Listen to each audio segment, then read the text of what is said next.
Pour aller plus loin, la dernière partie de cette émission Éthique et Smart consacrée à la gouvernance de l'éthique, toujours à mes côtés, Florent Vadillo qui est le directeur conseil en charge des questions d'éthique et de souveraineté chez Sopra Steria Next, Cédric Duchâtel, membre du cercle d'éthique des affaires. Je rappelle que publier Éthique des affaires pour une gouvernance intègre, c'est aux éditions L'Argus de l'assurance. Et puis au téléphone avec nous, Viviane de Beaufort qui est professeure à l'ESSEC.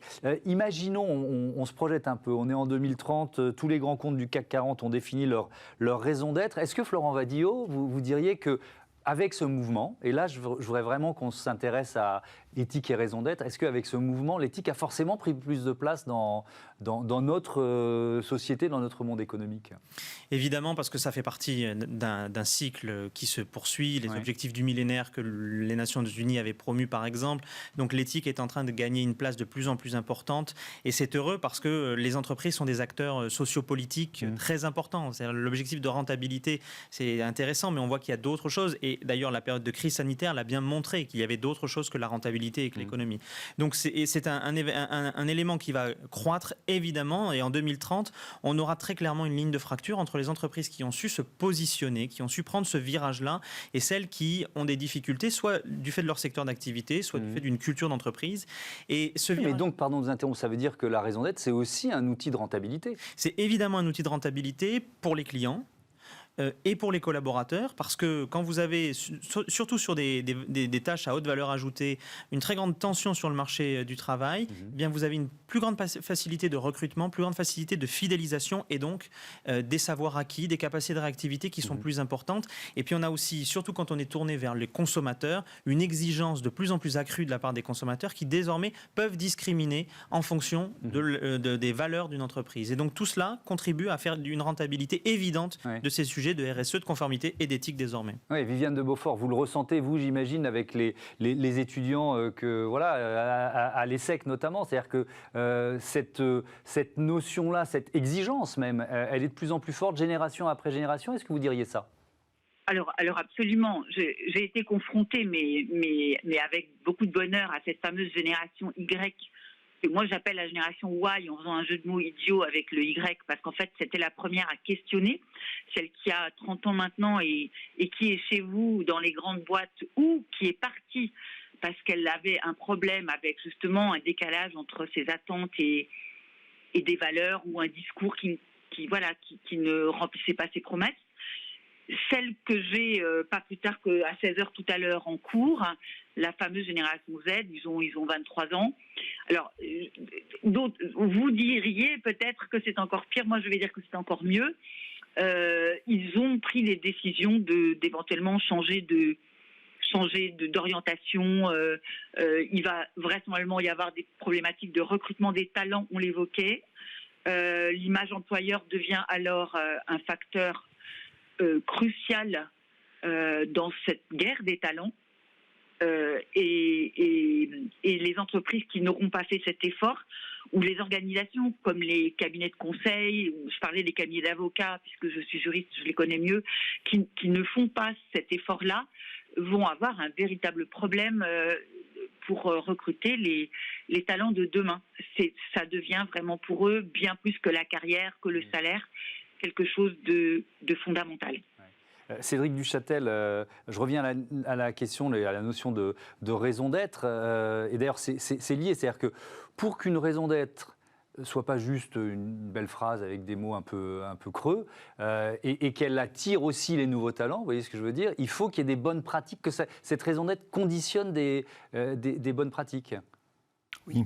Après, je vous trouve un peu sévère sur une raison d'être un peu creuse. Parce que... Pardon, je ne vais pas citer l'entreprise, mais de temps en temps, on en voit passer quand même. Non. Parce que si, quand on part, notamment dans des groupes, quand on a sondé 80, 90 000, 100 000 personnes, qu'on fait une synthèse de tout ça, c'est très compliqué de ne pas simplement aligner quelques mots creux. Vous voyez ce que je veux dire ? Non, je comprends. Après, ce que je voulais juste dire, c'est que pour mettre en place une raison d'être, il y a un travail qui est fait. Bien sûr. Un travail pour identifier ce qui fait la spécificité d'une entreprise. Souvent, c'est tiré par les directions de la communication, et ce travail n'est pas creux. Voilà. Ah non, et puis de toute façon, c'est un outil aussi de cohésion interne. Exactement, qui fait son effet, très différenciant, puisque deux entreprises n'ont pas la même raison d'être. Donc c'est bien que il y a du spécifique qui a été dégagé.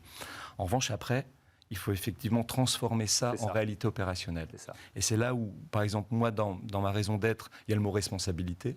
Donc toute la démarche éthique que je mets en place, elle peut s'adosser sur la raison d'être. Et elle vient crédibiliser et renforcer ce qu'on appelle responsabilité.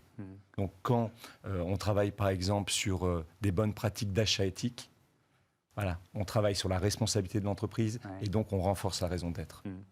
La raison d'être, Florent Vadio, qui peut être utilisée soit par les salariés eux-mêmes, soit par des clients, comme une base pour se positionner. C'est-à-dire qu'on peut avoir des salariés qui mettent en avant leur éthique, je reviens au mot-clé de cette émission, leur éthique personnelle. Pourquoi ? Pour même refuser une mission, ça existe, ça s'est déjà vu ? On l'a vu, notamment chez Google ou Amazon, pour citer des entreprises où les salariés ont contraint la société à ne pas avoir des contrats avec le ministère de la Défense ou à ne pas utiliser certaines technologies au profit du ministère de la Défense. Donc ça existe. Les conflits éthiques, ils sont de plus en plus importants, avec des refus de mission, etc. On connaît bien dans le droit de la fonction publique, avec le droit de retrait, etc. Aujourd'hui, il y a ce sujet, notamment avec ce que disait Viviane de Beaufort, c'est que on a des collaborateurs qui sont de plus en plus engagés. Et donc, il va y avoir... Le management va devoir prendre en considération ces conflits potentiels. C'est très important. Et c'est là aussi qu'on verra les entreprises qui ont fait du blue washing, pour reprendre le greenwashing et le transformer sur les sujets d'éthique, entre les entreprises qui en ont fait un sujet marketing et celles qui ont vraiment irrigué leur méthode. Les collaborateurs seront de ce point de vue-là des révélateurs de véracité de l'engagement. Oui, et donc c'est ce qu'il y a derrière les premières lignes de la raison d'être qu'il faut lire, c'est ça ? Exactement. C'est ça le plus important. Et la manière dont les collaborateurs s'en emparent. Oui, effectivement. Cédric Duchâtel, je reviens avec vous sur vous l'avez évoqué rapidement tout à l'heure, mais je trouve ça vraiment très intéressant. L'éthique se place là où la réglementation est un peu floue ou inexistante. Il y a l'exemple de la loi Sapin 2, par exemple, de lutte contre, j'ai simplifié, de lutte contre la corruption. Là, l'éthique peut jouer son rôle. Mais non, c'est vraiment un très bon exemple. La loi Sapin 2 donc, oblige les entreprises à mettre en place des dispositifs pour lutter contre la corruption. Et parmi les obligations, on est amené à organiser les cadeaux et les invitations dans les entreprises. Et c'est là où on voit que c'est... Donc la loi ne dit rien. Elle ne dit pas comment on doit le faire, jusqu'où on peut aller, ce qui est acceptable, quel montant de cadeaux, etc. Voilà, elle ne va pas dans ce point de détail. Voilà. Et donc là, l'éthique, la démarche éthique va pouvoir se saisir du sujet et dégager en fonction des priorités, de l'activité de l'entreprise. Et là, je reviens toujours, la culture de l'entreprise va mettre en place des règles qui ne seront pas les mêmes dans une entreprise A d'une entreprise B. Voilà, et c'est l'éthique qui va permettre cette démarche. Viviane de Beaufort, je voudrais, il nous restait, ça passe trop vite, elle est passionnante cette émission, il nous reste 2 minutes. Comme on se projette, on va plus loin avec cette séquence. Je vais tout dire à nos téléspectateurs. En préparant l'émission, vous m'avez dit, mais on peut même imaginer des juges spécialisés. Et là, c'est comme on se projette un peu dans l'avenir. Ça veut dire quoi ? Il y aurait des juges de l'éthique comme il y a un parquet financier, en quelque sorte, un parquet conformité ? Alors, c'est vraiment intéressant parce que ce que je vous évoquais lorsque nous avons préparé l'émission il y a à peine quelques jours est en train de se passer en France. Il y a eu une proposition qui, pour le moment, a été rejetée par le gouvernement, mais ça va donc revenir sur la table de l'Assemblée nationale, qui semble maintenir le point. Une proposition dans la loi sur la confiance pour intégrer le fait que c'est au tribunal de commerce d'avoir les dossiers tribunal de commerce de Paris, qui a déjà une chambre d'arbitrage international et qui connaît bien la gestion, l'entreprise, de se charger des affaires au titre du devoir de vigilance, c'est-à-dire des problématiques liées aux droits humains ou aux catastrophes écologiques, et non pas à un juge lambda, comme c'est le cas pour le moment. Donc, apparemment, ce que je vous évoquais semble titiller aussi nos députés, avec l'idée qu'il faut que les juges soient compétents, parce que effectivement, c'est compliqué d'interpréter ce qui va relever non pas de la compliance, obligation de moyens, process, mais de l'interprétation éthique qui vient d'être évoquée, c'est-à-dire des valeurs de l'entreprise. Et finalement, quelque part, le juge va s'ériger entre le bien et le mal, et on revient à la morale, sacrée responsabilité.